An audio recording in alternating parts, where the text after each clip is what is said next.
Está atento a la voz de mi clamor, Rey mío y Dios mío, porque a ti oraré. Oh Jehová, de mañana oirás mi voz, de mañana me presentaré a ti y esperaré. Porque tú no eres un Dios que se complace en la maldad. El malo no habitará junto a ti. No estarán los insensatos delante de tus ojos. Aborreces a todos los que hacen iniquidad. Destruirás a los que hablan mentira. Al hombre sanguinario y engañador abominará Jehová. Mas yo, por la abundancia de tu misericordia, entraré en tu casa. Adoraré hacia tu santo templo en tu temor. Guíame, Jehová, en tu justicia a causa de mis enemigos. Endereza delante de mí tu camino, porque no hay en su boca rectitud. Sus entrañas son maldades, sepulcro abierto es su garganta, con su lengua lisonjean. Asólalos, oh Dios, caigan por sus propios consejos, por la multitud de sus transgresiones échalos, porque se rebelaron contra ti. Y se alegrarán todos los que en ti confían, para siempre darán voces de júbilo, y tú los cubrirás, y en ti se regocijarán los que aman tu nombre, porque tú, oh Jehová, bendecirás al justo, lo cercarás de benevolencia como con un escudo. Amén. Permítame orar. Amado Dios y Padre nuestro, damos gracias, Señor, por esta tu palabra leída, Señor. Te rogamos que seas tú hablando, Señor, a nuestros corazones, que seas tú, Padre amado, mostrándonos cuál es tu voluntad, Señor, en estas tus palabras, Señor. Te rogamos, Señor, que seas tú guiando esta predicación, que sean tus palabras y no las mías, Señor. Te ruego que tú puedas, Señor, atesorar estas palabras, Señor, y las bendiciones que tú aquí transmites, Señor, en tus hijos, Padre amado, para que en los tiempos de angustia y persecución, Padre, podamos también recordar tus promesas, Señor, expresadas en este salmo. Padre, te rogamos que te quedes con nosotros y que tu Santo Espíritu, Señor, pueda guiarnos, Señor, a tener una escucha activa, Señor, a poder, Padre amado, atesorar lo que tú tienes para nosotros. Gracias te damos en el nombre de Cristo Jesús. Amén. Bueno, he separado un poco el sermón en tres partes, ¿ya? De los versículos 1 al 3, del 4 al 10 y del 11 al 12. Y luego, ¿cierto?, unas pequeñas aplicaciones que me encanta ahí poner.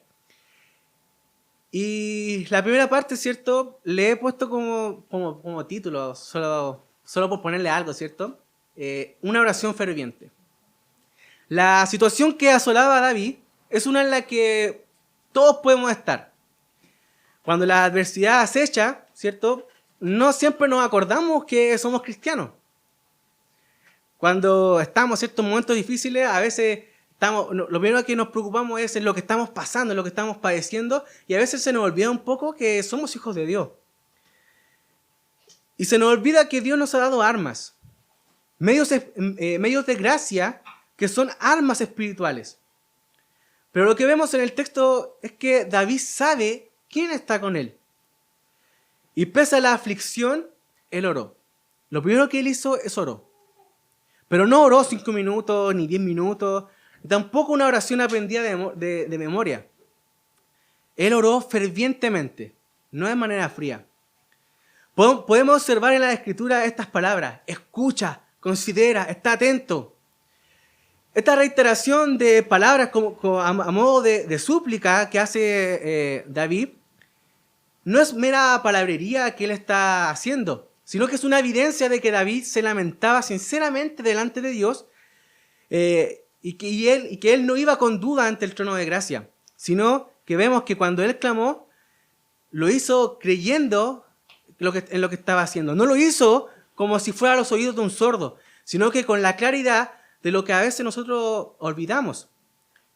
Él oró sabiendo que el oído del Señor está inclinado a la voz de sus hijos. La palabra que aquí usa no son la esencia de lo que está haciendo, sino el ropaje de su oración. La palabra clamor que usa el salmista aquí significa literalmente llamar a gritos. Cuando él dice que, ¿cierto?, que clamó, literalmente está diciendo que a gritos estaba, ¿cierto?, invocando al Señor. Y quizás pueda un poquito sonar un poco contradictorio con las palabras que usa un poquito antes, ¿cierto?, la palabra gemir, que significa murmuración, ¿ya? Murmurar, gritar, es como dos cosas que no van. Pero lo que quiere, ¿cierto?, el salmista David aquí es traer a nuestra mente esta imagen de desesperación y agonía que él estaba experimentando. En el tiempo de angustia es cuando el corazón más tiene que decir y muchas veces las palabras no logran expresar lo que estamos experimentando. David está diciendo, escúchame Señor, no puedo expresarme ni hacerme entender como quisiera. Entiende mis sentimientos mejor de lo que yo soy capaz de expresarlo. ¿Le ha pasado a usted o no? A veces cuando uno se enamora por primera vez y no sabe cómo decirle lo que siente al otro. ¿Cierto? Ahí, cuando uno está pasando por algo, una pena muy grande y no sabe cómo poder transmitir lo que está experimentando. Hermanos, las emociones no son malas. ¿Ya? Una de las fallas quizás que hemos heredado de un mundo reformado del siglo XX es una condena a estas emociones, a este miedo a ser emocionalista que a veces vemos, ¿cierto? Y que catalogamos a ciertas corrientes como más emocionalistas. Ese miedo a parecernos a ellos, un sobreénfasis en la intelectualidad, lamentablemente ha secado nuestros corazones.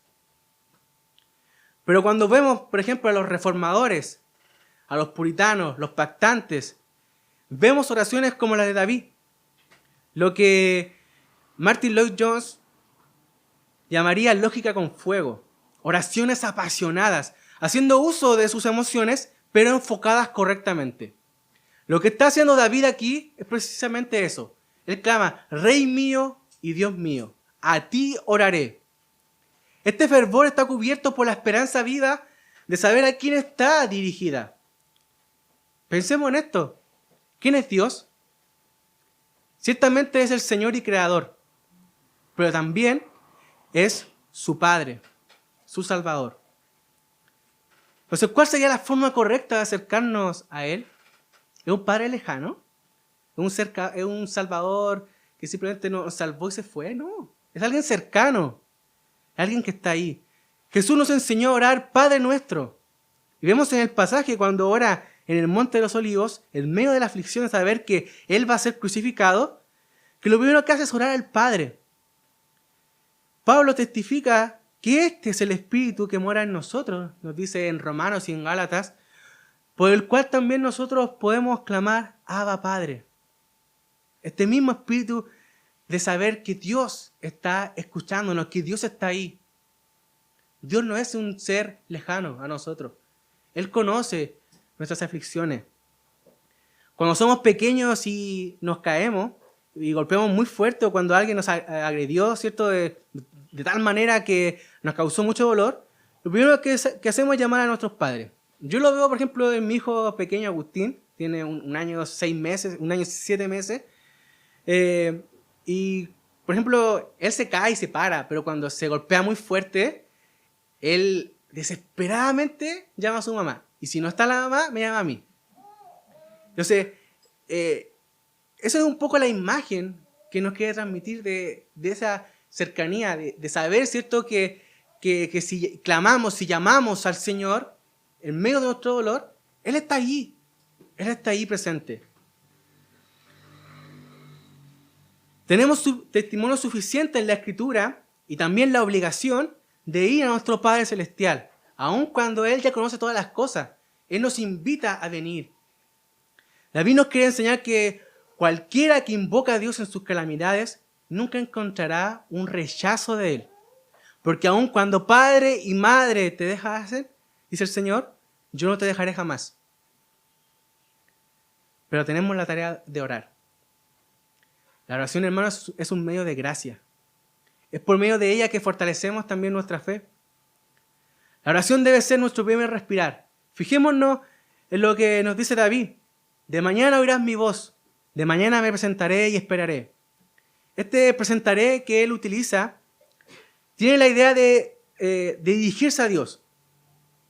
Hoy es posible, ¿cierto?, ir hacia el Señor gracias a Cristo.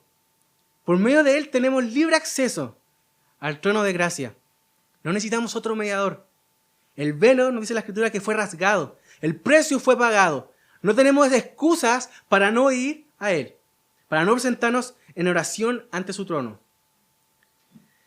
Esta palabra también es traducida por dirigiré en contextos en que se usa para hablar de cuando se ordenaba la leña para los sacrificios. Por lo tanto, también puede ser entendida como de mañana, ¿cierto? Ordenaré mi oración delante de ti. Veré cuáles son mis prioridades en oración, ¿cierto? En la mañana. Ahí los antiguos teólogos decían que una oración en la mañana vale por 2 de la noche. Ahí la dejo. De hecho, cuando uno revisa los testimonios de los reformadores, por ejemplo, la mayoría eran hombres que madrugaban a orar 3, 4 de la mañana, se levantaban a orar y entre más cosas tenían que hacer, más oraban. Tenemos ejemplos clásicos de Lutero, Calvino, que eran hombres de oración. Otra cosa interesante que encontramos en esta primera parte es esta palabra esperaré que usa David. La palabra que él usa trae este concepto de vigilia, ¿ya? Transmite esta idea de esperanza y paciencia. Señor, no tengo nada, lo perdí todo, pero mi confianza y mi oración es a ti, a tus promesas, y yo tomo tus promesas para mí. Citando a Calvino, ¿cierto? Este famoso reformador de Ginebra, él decía, ¿cierto? Que el que espera en la gracia de Dios con ansioso deseo, lo esperará pacientemente, sabiendo que lo que Dios prometió lo cumplirá. Qué hermosa promesa es esta que encontramos, que podemos ir, ¿cierto?, ante el Señor. En medio de nuestra aflicción, podemos ir a Él, sabiendo que Él está ahí escuchándonos. Esto nos lleva a la segunda parte de los versículos 4 al 10, donde podemos observar en esta el porqué del clamor de David. El por qué David se está clamando, por qué está yendo, qué lo mueve, ¿cierto?, a clamar ante el Señor. ¿Cuál es la angustia que lo atormenta? ¿Qué lo lleva a gemir y clamar? La Escritura nos dice que es la maldad de sus enemigos. David es alguien que conoce a Dios. Él sabe que es un Dios justo, que le agrada la justicia y la rectitud. Y por esta razón confía en que Él se vengará de todos los injustos y malvados. Esta es la parte de la imprecación como tal que hace David, donde él invoca esta maldición divina. Él tiene la certeza de que no escaparán sin castigo de las manos del juez del mundo. Cuando vemos las noticias cada día, de manera reciente, por ejemplo, la intencionalidad de estos atroces incendios que cobraron tantas vidas, vemos que a veces podemos llegar a pensar que esta insolencia, ¿cierto?, de los malvados no tiene límite. Y yo cuando veía lo que estaba sucediendo, me llenaba de impotencia y rabia. Y sé que muchas veces nos pasa eso. Y el ejemplo que vemos en David en la Escritura es que cuanto mayor era la iniquidad que él observaba, con la que sus enemigos procedían contra él, él más fervientemente suplicaba la preservación de Dios y clamaba por su justicia, la que él sabía que destruiría a estos malvados. Hermanos, si aprendiéramos un poco más de David, de cómo era la vida de David, ¿cierto?, dejando de lado sus cosas malas, y no solamente, por ejemplo, a vencer nuestro Goliat, como a veces enseñan, ¿cierto?, típica compasión que se hace de David, ¿cierto?, seremos como David, vamos a vencer a los Goliat. No, aprendamos un poquito más de él. Él sabe que Dios es amor y paz, pero también justicia y santidad. El mismo Calvino comenta: aprendan todos los piadosos tan a menudo como tengan que luchar contra la violencia, el engaño y la injusticia, a elevar sus pensamientos a Dios, para animarse en la esperanza cierta de liberación. Podemos quizás pensar que estas imprecaciones son simplemente algo del Antiguo Testamento, ¿cierto? No, que antes, ¿cierto?, era un Dios castigador que castigaba a los enemigos, y que por eso, ¿cierto?, se levantaban estos salmos imprecatorios. Pero lo cierto es que no solamente están los salmos, ¿cierto? Muchos pasajes del Antiguo Testamento, pero también los vemos en el Nuevo Testamento. Pasajes como Mateo 23, del 1 al 26, Hechos 13 del 10 al 11, Hechos 8 al 20, Apocalipsis 6, 10. Son claros ejemplos de cómo, ¿cierto?, la actitud que tuvieron nuestros hermanos en el pasado era precisamente esta. De ante las aflicciones decir, Señor, castígalos. Señor, que tu juicio caiga. Ahora, la imprecación no significa, hermanos, que debemos andar maldiciendo a medio mundo, ¿ya? Me miró feo, Señor, que le caiga un rayo, no, ¿ya? Porque incluso el pueblo de Israel, a quien se le mandó primeramente, ¿cierto?, a cantar estos salmos, a cantar estas imprecaciones, se le ordenó orar por quienes los habían conquistado y esclavizado. Tenemos diversos pasajes en la Escritura también que nos llaman a procurar la paz, a no vengarnos de que nos hacen mal, ¿cierto? Pero el porqué de esto es precisamente lo que está detrás de los salmos imprecatorios. ¿Por qué no podemos vengarnos nosotros mismos de que nos hacen mal? Porque debemos esperar la venganza de Dios. La venganza de Dios es un consuelo para el cristiano y un motivo para no tomar la justicia por nuestras propias manos. Un teólogo y pastor presbiteriano llamado John Tudor, él escribe que los salmos imprecatorios ayudan a moldear el dolor y la indignación que experimenta el pueblo de Dios en un mundo que ha sido corrompido por el pecado. Tristemente hoy una gran parte, ¿cierto?, de la iglesia reformada, incluso entre quienes entienden este mandato de cantar los salmos, rechazan estos salmos imprecatorios por su lenguaje. Pero las Escrituras nos mandan a cantar todos los salmos. Todos son inspirados y no hay nada más bíblico, hermanos, que creer que Dios es el juez del mundo. Que Él no dejará impune a los malvados. Que Él odia y aborrece toda iniquidad. Y aunque la soporta, nos dice la Escritura, por un tiempo, al final ascenderá, ¿cierto?, al tribunal y se mostrará vengador. Esta es la confianza que tiene David cuando escribe: el malo no habitará junto a ti, ni estarán los insensatos delante de tus ojos. Estos insensatos, también llamados necios, son aquellos que se precipitan de cabeza al pecado. Aquellos que desechan el temor de Dios. Y que lo que guía su vida es hacer daño. Ellos son hijos del diablo. ¿Por qué? Porque practican lo que Él les enseñó: matar, robar y destruir. Y si han rechazado el evangelio y van contra Dios y contra sus hijos, son dignos de ser llamados anatemas. La falsedad y crueldad de los enemigos de los piadosos nos enseña en la Escritura que son abominación para el Señor. En el verso 7, David hace una pequeña pausa a la imprecación que está levantando, reconociendo que es distinto a estos hombres malvados que lo están acechando. Pero él es muy claro en decir que no es por sus méritos.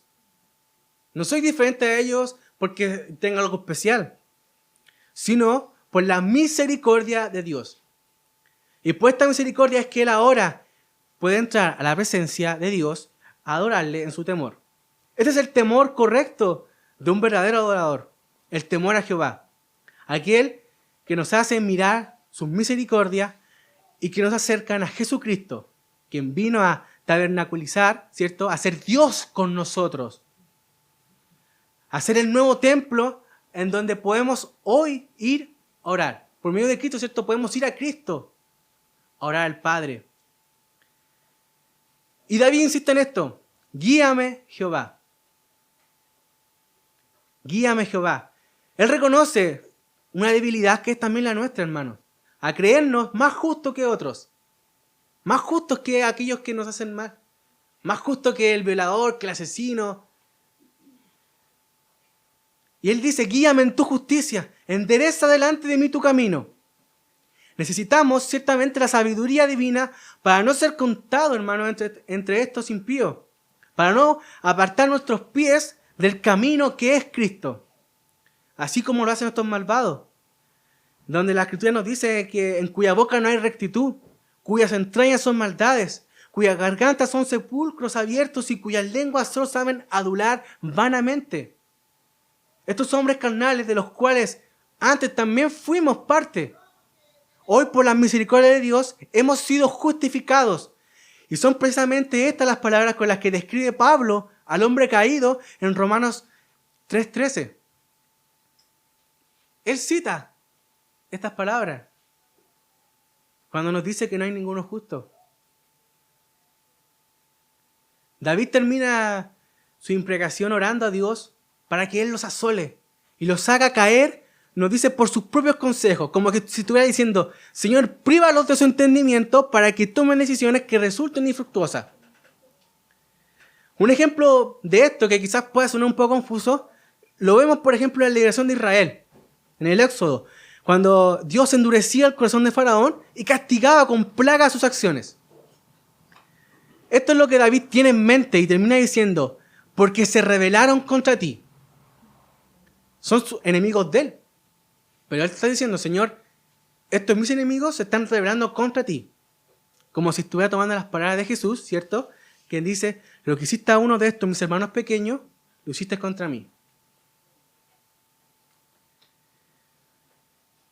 Vamos ya avanzando un poco en los versículos finales de este salmo, donde encontramos la promesa que el Señor da a los justos. En este último punto podemos observar la seguridad que tiene David, la esperanza que lo lleva a orar confiadamente y clamar por justicia. Nos dice el texto: y se alegrarán los que en ti confían, para siempre darán voces de júbilo, y tú los cubrirás, en ti se regocijarán, bendecirás al justo, los cercarás de benevolencia. Dios concede a sus siervos esta garantía, hermanos, de tomar su causa en sus propias manos. Por lo tanto, si nuestras conciencias nos aprueban y no nos apartamos de la rectitud del Señor, no tenemos razón, hermano, para dudar de que Dios, como un escudo, nos cubrirá. Esta es la seguridad, la fe que nos demuestra, por ejemplo, Elías, cuando se enfrenta a los profetas de Baal. Él sabía quién estaba con él, sabía que el Señor iba a pelear junto a él.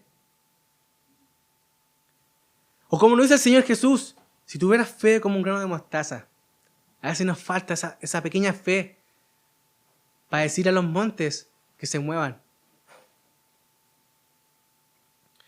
Esta alegrarán, que nos dice el texto, ciertamente está en un tiempo futuro, ampliando hasta nosotros la promesa, nosotros los justos por medio de Cristo, para confirmar nuestra fe y hacer que alabemos su nombre.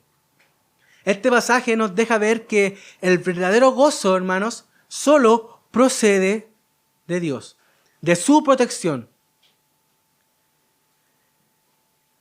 Por lo cual podemos estar, hermanos, expuestos a 1000 muertes y aún poder regocijarnos, porque Él nos cubre, Él nos defiende. Esta es la fe que llevó a nuestros hermanos del pasado a no considerar la muerte como una limitante para proclamar el Evangelio y mantenerse íntegros ante la persecución. David conoce que Dios es más grande que cualquier peligro y nos invita a no olvidar esta verdad. La palabra bendecir que podemos ver aquí tiene este sentido de enriquecer abundantemente. Y no hay mayor corona de recompensa que la gracia, la cual el salmista nos asegura que Dios no negará. Esta sublime gracia, ¿cierto? Como dice el himno. Por más grandes y variados que sean, hermanos, los peligros que asedian nuestras vidas, a pesar de ellos, sabemos que Dios nos permitirá escapar y estar a salvo. Dios está a su favor, porque ha sido justificado. Solo para terminar, estas 3 aplicaciones que le comentaba, la primera es que debemos aprender a orar fervientemente, a derramar nuestro ser ante Dios, ante cualquier situación. No tengamos miedo, hermano. ¿Necesita expresarlo con lágrimas en los ojos? Hágalo. ¿Necesita quebrar sus rodillas para clamar al Señor? Hágalo. No tenga miedo. No sienta vergüenza de hacerlo. Porque aunque otros puedan mirarlo así raro, con desprecio, tenga por seguro que el Señor no lo rechazará. ¿Padece usted alguna enfermedad terminal? Hay gente que busca hacerles daño en el trabajo, en la escuela, que los molesta. ¿Sufrió hoy las consecuencias de este abrasador incendio? Yo pregunto, ¿es Dios su primer pensamiento, hermano? Dios no es una opción. Él debe ser nuestra prioridad. En nuestras tribulaciones, nuestro primer acto cada día debe ser invocar a Dios. Debe ser un ejercicio constante. El famoso predicador Spurgeon, ¿cierto? El príncipe de los predicadores, quien tiene un precioso comentario de los Salmos del Tesoro de David, que ya van como 3 tomos publicados, así de grueso, como 1000 páginas cada uno. Hermosos comentarios. Él nos dice: la oración sin fervor es como cazar con un perro muerto, y la oración sin preparación es ir a la caza con un halcón ciego. Entonces, debemos procurar ir a Dios con una oración alimentada del ardor constante, ¿ya? Con un fuego seguro y bien encendido. Si vamos, Señor, por favor, así nomás, como si estuviéramos hablando con cualquier amigo, el Señor lo va a escuchar, ciertamente, pero en usted no va a producir nada. Quebremos nuestros corazones. Una práctica olvidadísima muchas veces dentro de nuestros círculos reformados. Pero no hay nada más reformado, hermano, que clamar al Espíritu Santo. Que Él interceda con esos gemidos. Porque a veces nosotros no sabemos qué decir, pero Él sí. Clamemos que el Espíritu Santo interceda por nosotros. Con esos gemidos, ¿cierto? Para poder expresar lo que sentimos. En segundo lugar, en todos los problemas debemos poner nuestra confianza en Dios, el juez del mundo, y que por medio de Cristo Él vendrá a juzgar a los vivos y los muertos. Su inminente retorno y la promesa de que el Evangelio triunfará debe alimentar nuestra esperanza. Hermanos, el malo no quedará sin castigo. Por más que usted vea prosperar, ¿cierto?, sus caminos, como cantábamos, aunque la higuera no florezca en nuestras vidas, ¿cierto? Aunque en la vida nosotros no veamos frutos y veamos que aquellos ¿cierto?, que hacen 1000 cosas malas prosperan, tenga por seguro que no quedarán sin castigo. El puritano William Gurnall, el autor de un famoso libro también llamado La armadura de Dios, y un comentario ahí hace pasaje en Efesios, que también como 1000 páginas, reflexiona y dice: ¿y si crees, por qué no esperas? Oh cristiano, mantente junto a tu oración con la expectativa santa de que has conseguido el crédito de la promesa. Hermanos, abracemos su gracia y justicia y clamemos al Señor: Señor, ven pronto. Eso es lo que motivaba a nuestros hermanos de la iglesia perseguida. Era su clamor: Señor, ven pronto. Y esa esperanza de saber que el Señor vendría nuevamente, en la segunda venida, los llenaba de esperanza. Y aunque eran perseguidos por el imperio, ellos eran torturados, ellos sabían que el Señor vendría y traería juicio. Y finalmente, para terminar, el escudo de la fe, la confianza en Dios, nos ayudará, como dice Efesios, a apagar los dardos del enemigo. Porque no tenemos, nos dice la Escritura, lucha contra carne ni sangre, hermano, sino contra principados y potestades. Y la prueba de la fe ciertamente es una prueba espiritual. Por lo tanto, usemos los medios de gracia que el Señor nos ha dado. La oración, la meditación de la palabra, los sacramentos. Y como soldados, no olvidemos la armadura que Él nos dejó.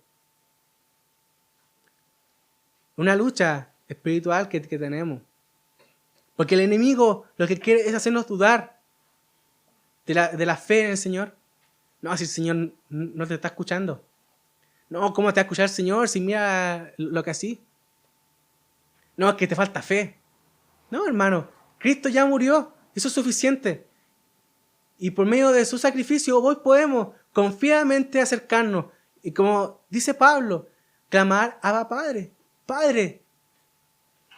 El Dios creador de todo el mundo es su Padre. ¿Y qué padre, cierto? Da piedra en vez de pan. Acerquémonos confiadamente en medio de la aflicción a Él. Que el Señor les bendiga, hermanos.